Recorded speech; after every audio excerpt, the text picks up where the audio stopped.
Ça, Philippe Etchebest, le dernier mot. Ah, je vais m'attirer les foudres de plein de monde, mais c'est pas grave, c'est pas grave.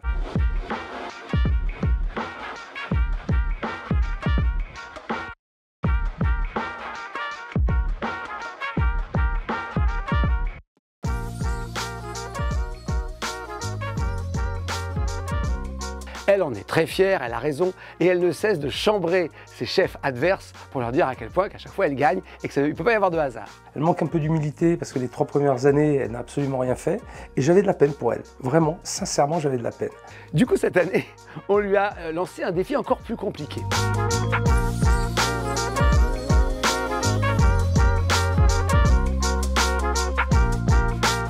Donc j'ai décidé cette année de ne pas avoir de brigade. Non, merde, j'aurais trop aimé travailler avec elle. En fait, les chefs sont au courant, je suis au courant, elle va diriger une brigade cachée.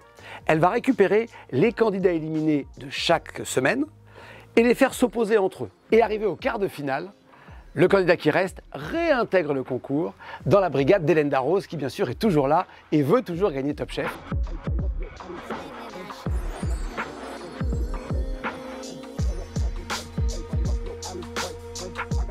On avait la paix. Ça joue beaucoup sur le moral.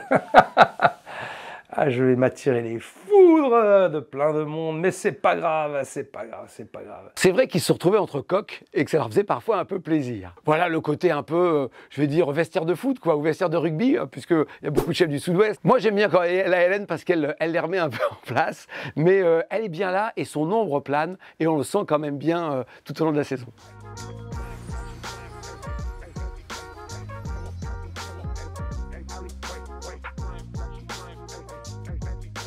Finalement, c'était vachement bien parce qu'on a eu de belles surprises. C'était très intéressant parce que c'est vrai que parfois, les candidats, en début d'épreuve, peuvent se louper et n'ont pas les moyens de s'exprimer après. Parce qu'on le voit à chaque fois, hein, il y a une évolution dans le concours et les candidats se lâchent de plus en plus. Et là, du coup, ça a permis à ceux qui n'ont pas réussi à s'exprimer et qui sont peut-être loupés sur une épreuve de pouvoir revenir directement pour les quarts de finale.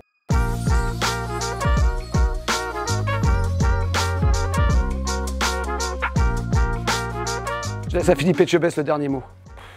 Le mec, j'ai toujours l'espoir de gagner, moi. À partir du moment où je rentre dans la compète, non, j'ai toujours l'espoir. C'est pas l'espoir, c'est l'envie de gagner. La motivation.